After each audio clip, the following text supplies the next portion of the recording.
Super special episode, how to build an internet audience with my main man, Dr. Tyler Lemco. You might have seen him. He helped build something called Epic Mealtime, 600 million views, almost 7 million subscribers. The guy knows how to go viral and has gone and built a lot of things since then. And he actually, he's starting a new social account. And he's starting it from scratch. And he was asking me some questions about different platforms, how to go viral, which AI tools to use. And I said, stop right there. Let's just get you on the pod. We're going to do it publicly. This is going to be Dr. Tyler Lemco asking me questions about how to build an internet audience and maybe me even asking him some questions. So let's see where this goes. Welcome. Thanks for having me, Greg. I'm excited.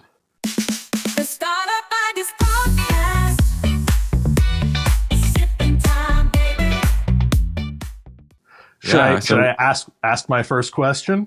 I don't see why not. So I'll give your audience a little bit of context. Thank you for the introduction. Like you said, I've been working on a lot of, for all intents and purposes, successful projects for a decade and a half now. I've very much so been a creative for hire. And I keep seeing success everywhere I keep getting hired. But now I'm at a point where I really want to shift into do it for myself mode. I've done it so many times for so many different verticals, but it's always for somebody else. So my first question is, I know you're big on like the solopreneur route. For someone who's kind of at the beginning stages of that journey, two-parter, do you have any advice on that shift? And two, do you have anything that I should be like aware of or cognizant of, things that I should look out for starting this solo journey? So, I mean, I'm going to answer this just like as if this was like a phone call between us, because I think a lot of people are in the same boat as you. The beauty about being a creative for hire or anything for hire, doing an agency even, is the cash flow is really good. You can make like a good income just by helping other people achieve what they want. But in like, we don't have to go into details, but I know some projects that you've worked on that have been household brands in terms of like building social audiences for, and you didn't have upside, meaning you didn't have equity upside in them. And that sucks. And we've talked about that before, like offline. So I'm really excited that you're taking the mental leap in 2025 to actually go and invest in yourself, and actually go and build accounts and build projects for yourself. I think that I don't want to sugarcoat it. Like it's a lot harder to build for yourself than it is with other people. Because correct me if I'm wrong, Tyler, you're building something yourself, right? So you're starting something with basically, like it's tell me what assets do you have in starting what you're building? Just to give a bit more context, like for a long time I was hired role to role to be a creative, to write this party game or this movie or this show or whatever, and I would have the task at hand that I needed to accomplish, and I was successful at that. And then most recently, I've kind of evolved into managing projects, so hiring people and getting help and kind of overseeing like a team, which has been a really interesting kind of pivot, because I see the value of like managing other talented people in collaboration. So a fear of mine in this solopreneur pivot is now doing everything alone. So yeah, I'm sort of handling everything. And why do you think you have that fear? Like what about it scares you? I think it's nice to have the infrastructure of delegating and having other talent around you. Not to mention most of the projects that I've been hired for, I'm given a budget to work with. Whereas now, Not only am I alone, but I'm kind of doing it on like my own bank account that's ever dwindling each day.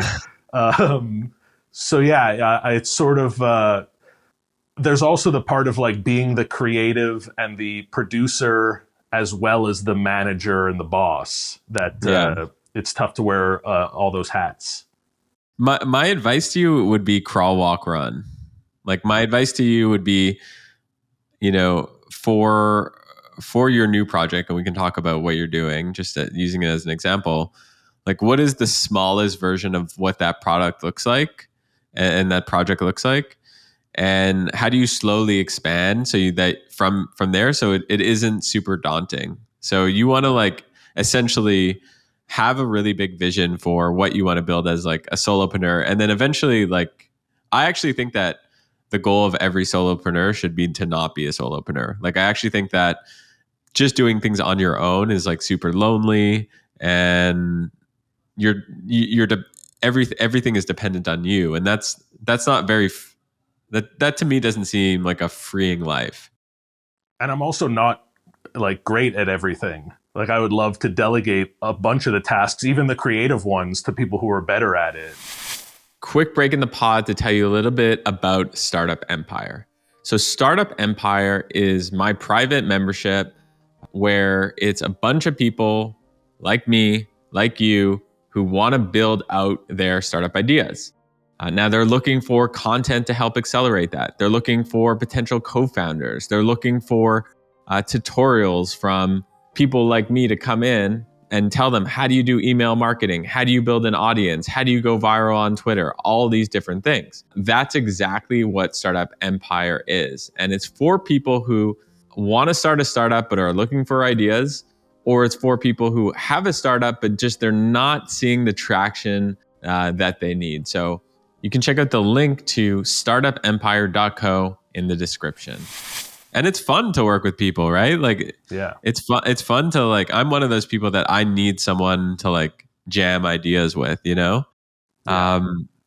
So Quick question, since this yeah, is like AI is a big theme on your pod, how do you feel about jamming ideas with the robots versus like a human being?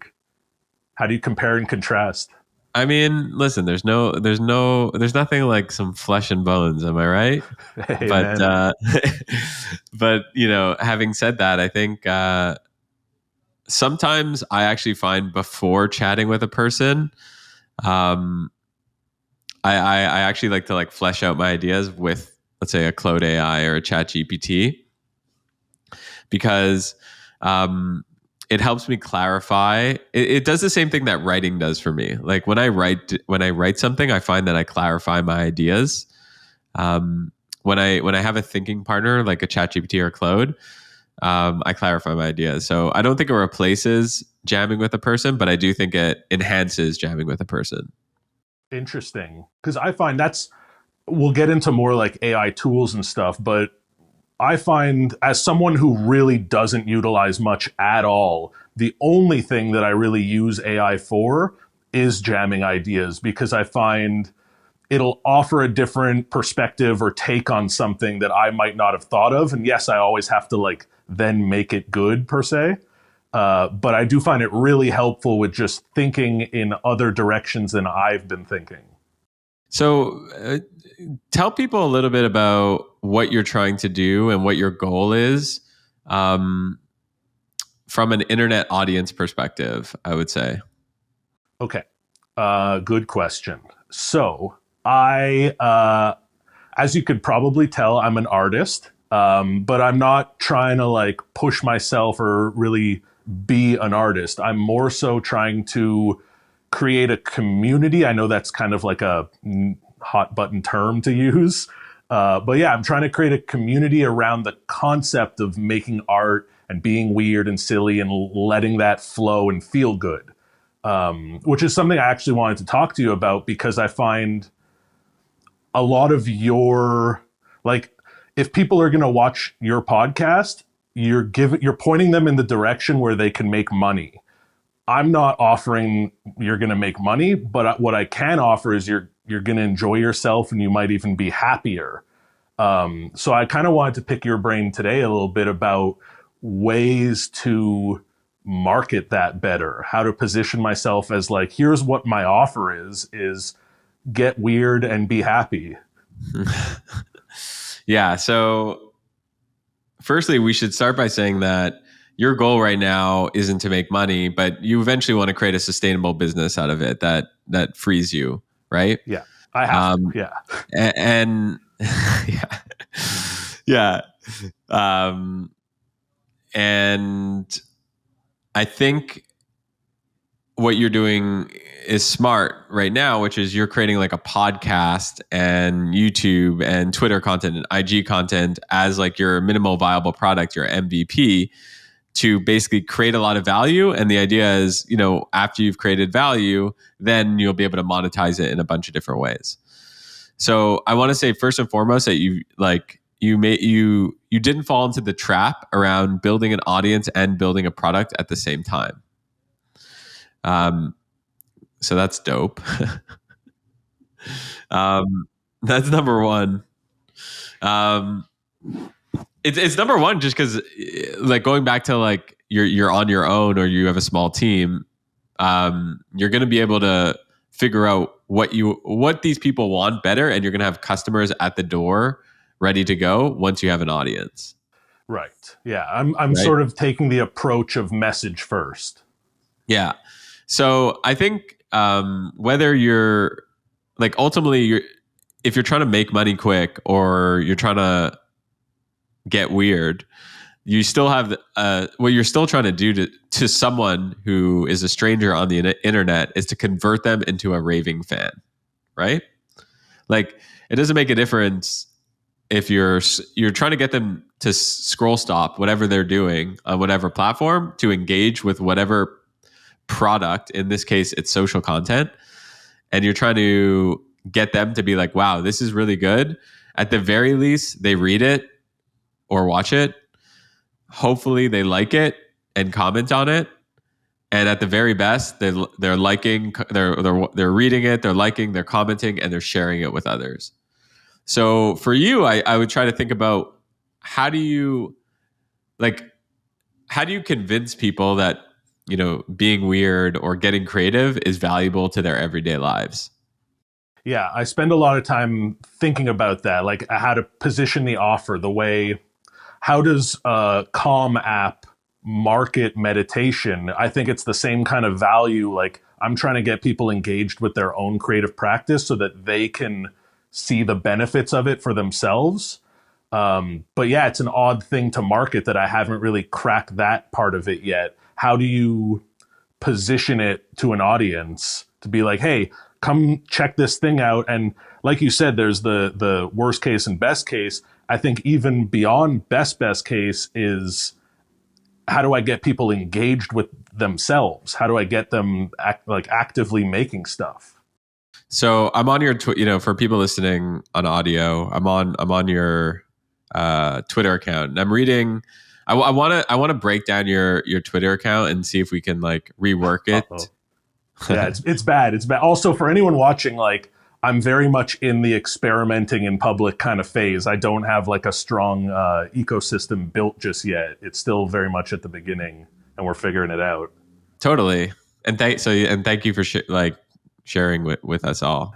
Hell yeah. Um, so, um, your bio, purveyor of Dr. Lemco's Creative Club, instigator of creativity. Not bad, not bad. I really love your banner. Like, I'm intrigued by Dr. Lemco's Creative Club. I just don't know what it is and why I need it. So, I think that, first of all, the mistake a lot of people make around Twitter bios or Instagram bios is they focus it on people who follow them already, not followers. Sorry, people who follow them already, not non-followers. Your bio is for people who are not following you, and your goal is to convert as many people from not followers to followers that are in your ICP, that are in your ideal customer profile. So maybe a better, just here, let me open up a doc. Okay. So, and I encourage everyone to do this with their own bio. So this is, No, I encourage everyone to do it for me. this is T Lemco. So Um, this is your old one. You can say something. I think that bio needs a few things. It needs, so let's just come up with a framework for X or social bios. So it needs credibility, it needs intrigue, and it needs value proposition. So when I look at your bio right now, I don't see you've worked with these brands before. Like I know you've worked with Playboy and Epic Mealtime and stuff like that, founding team of Epic Mealtime and all these things. Like you've generated like 1 billion plus views, if not more. So I don't see that. I do see, I am intrigued. And I don't see a value proposition. So I'd give you 1 on 3. So let's think of how we could write this in a more 3-on-3 way. So maybe I help people become their most creative selves. I like that. Could you and we'll workshop this together. Like what's, and I know you're a humble Canadian, so in the least humble way possible, how can you describe the most, a sentence that invokes the most amount of credibility? What would you say? I can't just say like creative genius. No, you can't say creative genius because anyone could say creative genius. Yeah. So double clicking on that, are you talking about like specific credits or like the resume? Yes. I'm talking about what is something that you have done in your career that relates to being creative that tells me that you're credible and that I should follow you. In a sentence. It's interesting because I Yeah. actually had this kind of similar practice writing my bio for my website recently, and I sent it to a friend because it had all these accolades and things I've done. But my friend was like, none of this has to do with what you're doing, though. And it's interesting to this pivot is kind of a blank slate, fresh start because it's a whole different lane. So to put it into a sentence, what makes me credible? Or you can say something like behind YouTube channels that have generated 1 billion plus views. Over 1 billion views for sure on all the things I've made. I'm the guy behind YouTube channels I've generated. I'm the creative genius, using your words, Damn. in quotation marks, behind YouTube channels I've generated 1 billion views. Follow to become more creative. And do you think pitching it as get more creative is more valuable than like I've kind of been toying with the idea of trying to like position it around happiness, but that feels like a more distant but a better sell, if that makes sense. Yeah. So I see what you're saying here. So you're saying realistically, if you become more creative, you'll become more happy, right? Yeah, I think if you engage with your creativity more, it's a recipe for happiness. Okay. You don't necessarily need to be like better at art or making stuff. You just need to like enjoy doing it and letting it like let yourself be free with it. I think that's the key. I mean, you can allude to it, I would say, in your bio. It's too much to like, you don't want to be convincing people in your bio. You know what I mean? Yeah. Again, it's like, it's a game of getting people to follow you. So I think when I look at this, go ahead. When it comes to the like pitching happiness, I think there's a lot of it boils down to just like showing it, like being a happy guy, enjoying what I'm doing. That's Totally. that attracts more than anything. I agree. So when I look at this bio, I see credibility, 1 billion views. I see intrigue. I want to be happier. And I see intrigue also. I help people become their most creative selves. Like how do you do that? Is it creative self or selves? Their most creative selves. Yeah. So I think that works. I like it. And by the way, you can throw this in Ooh, Claude and be like, nice. uh, here's the prompt. I'm uh, writing a new bio, but want it to have uh, a strong value proposition, intriguing, and credible. That's the framework that really works. Here's what I got so far. Give me 10 ideas based on that. This is for my friend Tyler Lemco. I'll give you some context on him soon. Well, is it worth putting in that I would, like, if it's for my bio, I would want it to be somewhat like lighthearted Oh, slash yes, like not totally. too professional looking. You know me, I try to avoid being too grown up. Yeah, so that's a good point. I mean, um, include, I want to make this lighthearted and fun because that's the type of guy Tyler is and doesn't take himself too seriously. I'll like, do you have a bio I can use? Yeah, if you want to go to my website, there's a bio. But Okay. again, it's not like I said before. I feel like it doesn't really encapsulate what I'm currently doing. It more talks, not even that. Go down to about about me. Okay, That it's all one. good. This will give Yeah, you a sense of like who you are. I just throw it in. It's really ugly, and let's see what happens. cool. I've never used Claude. I don't know Wow, him. this is actually pretty good. Professional silly person and viral video architect. I turn what if into why not and help creators do the same. I once Woo! convinced I once convinced The Rock that I'm a real doctor. Montreal's foremost expert in creative shenanigans. Mom approved content only. I don't know if that's true. I mean, my mom does love it, but yeah, I don't know. Um, so I would be a creative partner with this and just start adding this to this Google Doc. By the way, I know that there's someone listening to this who is going to be like, "Oh, that's great for Tyler that he has like credibility with 1 billion views. I don't have 1 billion views. I'm starting from scratch. I'm listening to this podcast because you guys said it was about starting from scratch." And there is something that you have done that is impressive to someone and credible. I don't care. Yeah, I don't care who you are. and You and could do it. as the guy with 1 billion views, I'm starting from scratch. Like, there's nothing. I'm not building on anything. If anything, I'm losing followers constantly because any audience I currently have either knows me as the bacon guy or the interviews porn stars guy, and no one's like, "Oh, this is the happy creative guy." So I feel like I'm starting at a deficit, if anything.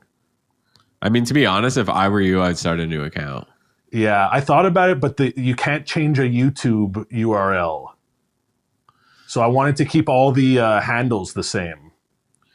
The problem with the problem you're facing is even if you have a lot, you have 31,000 followers. These are old followers, Exactly. It used probably, to be right? 60. It used to be 60K. Yeah. So when you post something, these people are not engaging with it, and then it just suppresses you in the algorithm. It's better to have like literally 94 followers than to have 31,000, but have those 94 people super engaged. So do you think I should start from scratch? I would start from scratch. There's no question in Interesting. my mind. It sucks. It's like an ego hit too, right? Because if I look at like, 400 impressions, 300 impressions, 300 impressions, 389, 300, Yeah, my like Twitter's weak. week. And it could be like that's the beauty about X right now is there's accounts getting millions of views that have hundreds of followers that don't have hundreds of thousands. Yeah. Yeah. Like sometimes I see account. I have a lot of follow, like 423,000. I see accounts like time and time again that are getting like more impressions than some of my stuff. Yeah, and I think that's true for most platforms. Like even on YouTube, views matter so much more than subscribers. And yes, there is a correlation, but not it's not like a 100% correlation. There's a lot of accounts with low subscriber numbers that do view numbers like crazy. Quick ad break.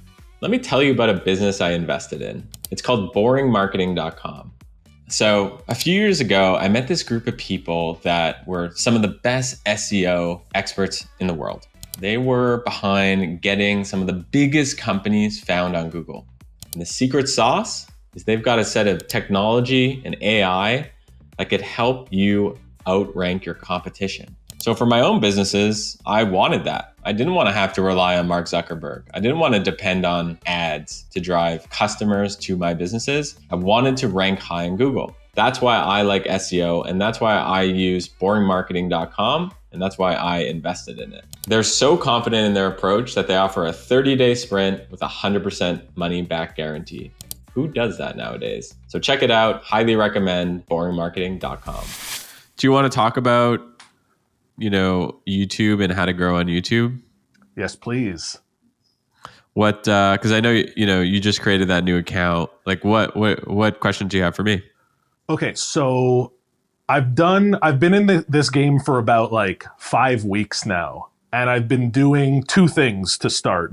Again, I'm just laying a foundation, so this is how I'm getting started.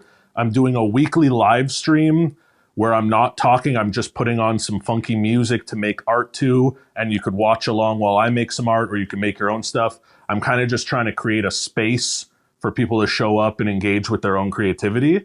And then I'm also producing a podcast where I'm interviewing different artists and art professionals, and art therapists have been some of my favorite conversations. I'm currently at a point, like as of right now, where I kind of want to pivot away from the interviews and produce more of a show. You know me, I'm a big fan I love like children's shows and the structure of them. And I think I could really hit that out of the park doing that format, but silly and weird kind of for an adult audience. It's a departure from what I've been doing, which is very set in reality, asking tangible questions, pivoting more towards like a produced program. Is that advisable? Is that dumb? What's your take on that? Well, you remember how we started off this conversation? We were talking about what is like the smallest version of your idea, and on one hand, I think it's great that you're testing new formats. So like the fact that you are doing a live stream, the fact that you are testing a lot of different things. But what worries me is, I just think, to me, it sounds exhausting, honestly. Like, to me, it sounds too much. I get what you're saying. I find that the interviewing stuff is exhausting. Like we've talked about it before, the booking guests and then the people don't show up and people reschedule. And I also find personally, when I'm interviewing someone, I'm embodying less the character that I want to put out there online. I have a clear idea of who I want to, like present myself as. And I think when it's kind of more scripted, or at least not scripted to the word, but like formatted, and I can edit it around a bit, then I could be more intentional about what I'm putting out there. Also, I think like in this day and age, what I'm aiming for is I think you could be Jim Henson without leaving your home. You don't need a production studio and a whole staff and a crazy budget. Like I could literally stand right here and create the next Sesame Street or the Muppets or Mr. Dressup or whatever it is. Just smoke some more weed. But yeah, that's sort of where my head's at. Is I think at least maybe it's just personally because that's where my skill set lies. But making shorter form, trying to keep it to like give or take 15 minutes and producing something with a little more like prep to it and pre-production and post-production. It does feel like more work, but it feels like it's more in my wheelhouse and more intentional from what my goals are. Okay, this is great. I want to workshop this with you a little bit. So Cool. let's come up with a framework for uh, content that works for me and everyone else. Hmm. Because Because both are equally important, right? yeah, So and that's um, something that we talk about often because I find there's a real tightrope walk between doing the best practices of what's going to work and what goes viral, and there really is structures and systems to figuring out this game, but also keeping it like somewhat unique and interesting and personal. totally. It's a very fine line to tiptoe, but doable. So framework for content that works for me and everyone else. What do I love doing? You mentioned uh, you love like more scripted video Yeah, more. content, I like when I could think about it in advance and then go make it. right? Same with Versus, like, same with I'm as an artist, I'm not the kind of guy who loves to just get a blank canvas and start throwing stuff on it. I like to think about what I want to see exist, and then I have a lot of fulfillment in creating that in reality. that's interesting because I'm the complete opposite. Like That's why we're friends. we've done no preparation for this at all, right? Like I thrive in like the uncertainty and I just love the rawness of just jamming live, and that to me has been fun. I did scripted stuff, and I wanted to blow my brains out, literally. So Yeah. A little inside baseball. This is happening because Greg had a cancellation and it was that's like, right, what are you doing? exactly. What are you doing in 20 minutes? uh, okay, this I think is important. So, what are the algorithm gods love? Right. So, well, actually, before we do anything, we should pick a platform Hmm. to focus on. So for you, I think it's what do you focus on? YouTube, I would say. I think YouTube, and then from the YouTube content, I can cut Yeah, clips. Yeah, but your primary is YouTube. I think so. Yeah, Yeah, I think it's important to have a focus. X, yeah, YouTube, LinkedIn, and then yeah, from that you can always have content exhaust that you can repackage. So okay, and then what do the algorithm gods love? I think this is just being honest with yourself or ourselves and being like, okay, what's working right now? yeah. So I is also you yeah, I find that a lot of, at least in the art niche, I've done a major deep dive into that community, and what I find fascinating is the thing that works the most is twofold. One is like people telling you how to start your own channel and monetize it, which kind of is derivative from an art channel. And then majority is like how-to stuff. Here's how to paint this or draw that, which unfortunately or fortunately, I don't have. Like, I'm not an art teacher. I'm more a right. come hang out with me and have fun kind of guy. So I don't have that to offer of like, here's the value. You're going to learn how to do portraits, or you're going to learn shading from me. You're not. So that's why my positioning, I'm thinking like, if I can make the most fun, entertaining thing, Right. that's where I know I can thrive. So I think that's interesting. So I added this to what is missing from my super niche. Hmm. Niche would be like art. Your super niche would be like entertainment art, or Edutainment, yeah. edutainment art and stuff like that. And like what is missing from there is like, it might be like long form, you know, really fun uh, art sessions with cool people. I'm making Yeah. this up, but like, I think that the framework for content that works is probably a mix of these four things. Pick a platform to focus on and actually focus on it. Mm. Like don't just say you're focusing on YouTube and then like spend like 50% of your time like Yeah. in Instagram and stuff like that. And It's you've turned me into like an analytics nerd. I'm checking the yes, numbers every day. exactly. Be an analytics nerd for sure. Yeah. Two, what do I love doing? So being honest with yourself. This is a practice in being honest with yourself. what your unfair advantages are. And Because yeah, you're unfair. Yeah, something that you're gonna like be excited to make. exactly. Yeah. Exactly. What do the algorithm gods love right now? And this is just studying what's going viral, like being a student of virality. What is missing for my super niche? If you do this and you're consistent, and then I think the act, can I commit to being consistent? And what does consistency mean? So on Twitter, on X, that means you should be posting 1 to 2 times per day. On YouTube, that means you should be posting 1 time per week. If you're doing long form, if you're doing short form, that means you're doing 3 to 4 times a week. So I think that you could have all this stuff nailed. Pick a platform. What do I love doing? What do the algorithm gods love right now? What is missing from my super niche? But unable to be consistent. And then I would say, well, there's something wrong. You have to rework it. Maybe you can't focus on YouTube, or you can only focus on Instagram, for example.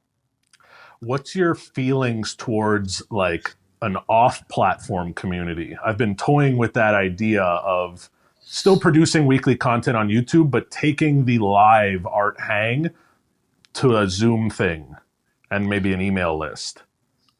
I think that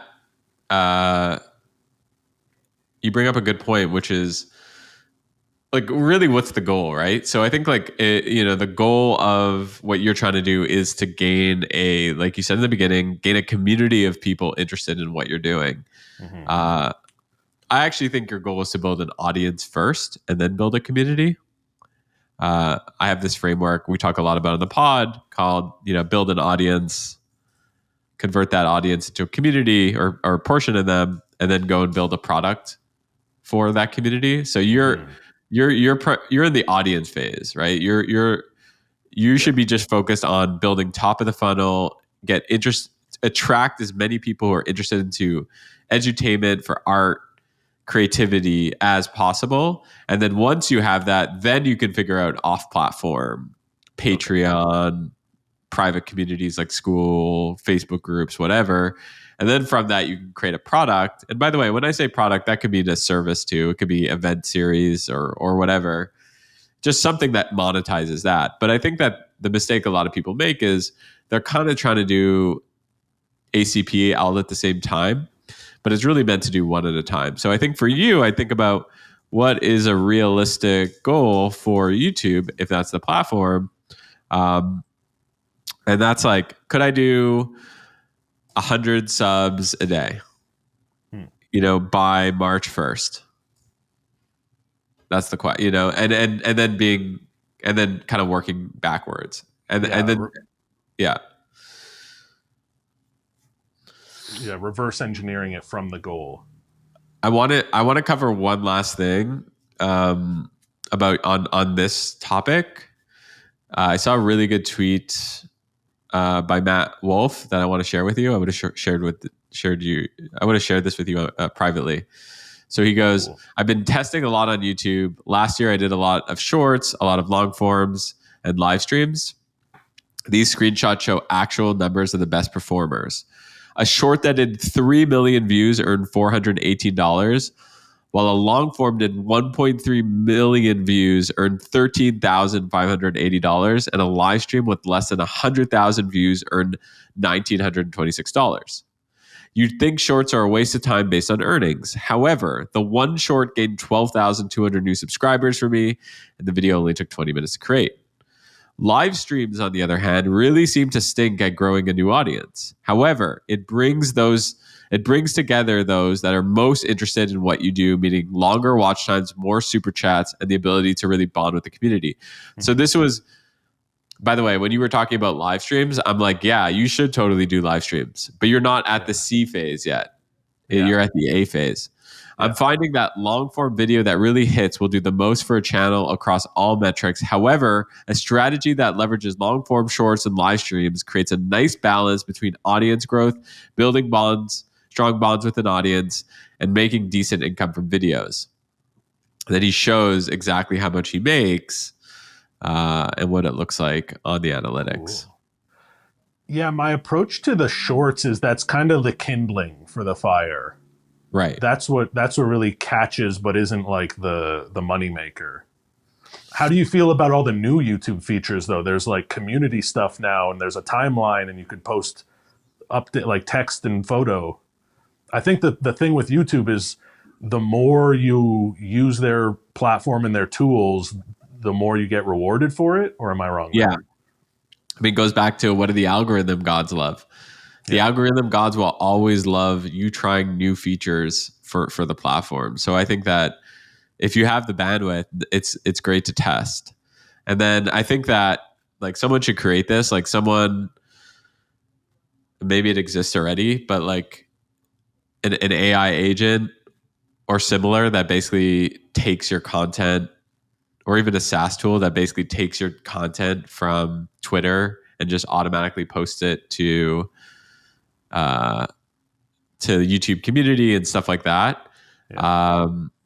I would say it's what the algorithms gods like. So test it, but if you don't have the time, I wouldn't. I Right. would focus on the bread and butter. Yeah, not a priority. We got to head out. Okay. You Well, got this one more was, though. One last one. I guess, my last question, and we could brush over it quickly, but like I said before, I'm not a huge AI tool guy. Do you have any recommendations for AI or just digital tools that would really help me as a content producer and a content marketer? Have you been playing with Descript at all? No. I'm gonna pull it up.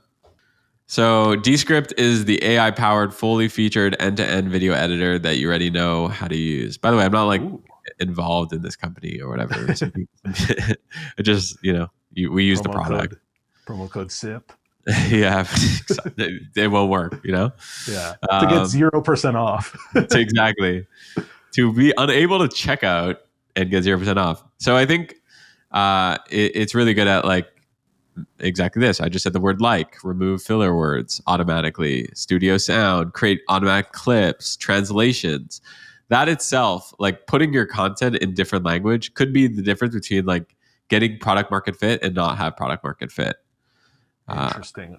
Question Yeah. for you. And I know we're wrapping things up, but I've been toying with the idea if I do pivot away from these interviews towards more like pre-produced edited content like a show. What are your thoughts on just going and making it like for kids? I know like the kid YouTube Kids, and there's all these like kid specific platforms where I feel like it's a smaller pool to play in. They Dude, kind of there's win. I don't know if it's because I'm a new father, but like I was reading a baby book about like a dolphin or whatever, like a baby dolphin, and like I was like, who wrote this?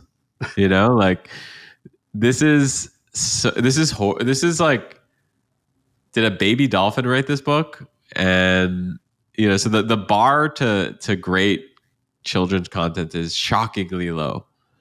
And that extends itself to YouTube and stuff like that, but the market is shockingly big. Right?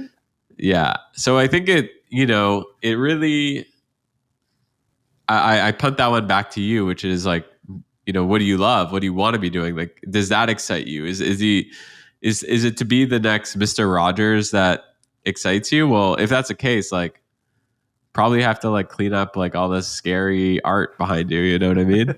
Um, Yeah. yeah.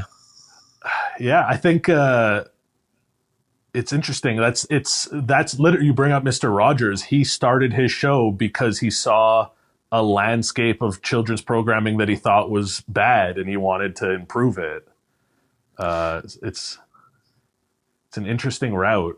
I think the cool thing about starting a startup by starting as an audience or starting with a social account is you could create a separate channel with 2 videos and just test it out and see how you feel. Yeah. Yeah. How do you feel about experimenting in public? Because I feel like I'm in that phase, and it's causing a lot of, I don't want to say insecurity, but like it's uncomfortable to put stuff out that you're not 100% confident in. But I suppose that you have to reach the point where you're making what you want to make. It sucks, honestly. Like I think putting stuff out there that you're not 100% sure is going to work, and being like knowing that people are criticizing it sucks. But the alternative of not putting stuff out there is way worse. So you just have to be, every time you have that, like, that little voice in your brain that's like, oh, like I don't feel, is it ready yet? Is this video ready yet? Should I put this out? Oh, is this tweet going to make me look bad or whatever it is? Like, as long as you're proud of the content, that's what matters. If you're proud of it, every time, it's okay. It's okay to get bad comments here and there. It's okay to get no comments. It's like building a social account is like a startup where you have to iterate your way to product market fit, except this time it's content market fit. And oftentimes it takes 6, 12, 18 months, 24 months. It takes time. And your job is to be the chief experimenter. That's Yeah, that's a good bio. Chief experimenter. that's pretty good. That is pretty good. I like I that. like it. Tyler, this has been a lot of fun. Thank you for asking questions, and this has been dope. Where could people go and learn more about you, if and to get more creative? Well, I'm at Lemco, TLEMCO on all the platforms. Although now I'm thinking about starting new accounts, but that's where you can find me. And yeah, come make some crazy stuff with me. And if you liked this episode where I bring on a friend who has a question for me, and it's just like a live jam session, let me know in the comments. If you hated it, also let me know. But this has been fun because I think a lot of people are trying to figure out how to get content market fit, how to build an audience. They don't know how. Everyone's trying to figure out what type of content to create. What is their bio? Should I create a new account? All these questions, and not enough people talk about the actual reality of how to do these things. Yeah, and I'll also, just to add to that, I spent so long thinking about all those things, and then just set a line in the sand to start. And the only difference between launching and not launching is deciding that you've launched. So once you decide that you've launched, things move so much faster. Like for anyone starting a new project or hesitant about starting a new project, just start it and then you figure it out, and it's a trial by error type thing. But I'm very grateful that I just started without having all my ducks in a row and without having the whole game plan set up. Amen, brother. All right. And thank you. Very, very valuable feedback and much appreciated. Anytime, my man. I'll catch you later. Thanks for listening. And hope you enjoyed this episode of the Startup Ideas Podcast. Woo!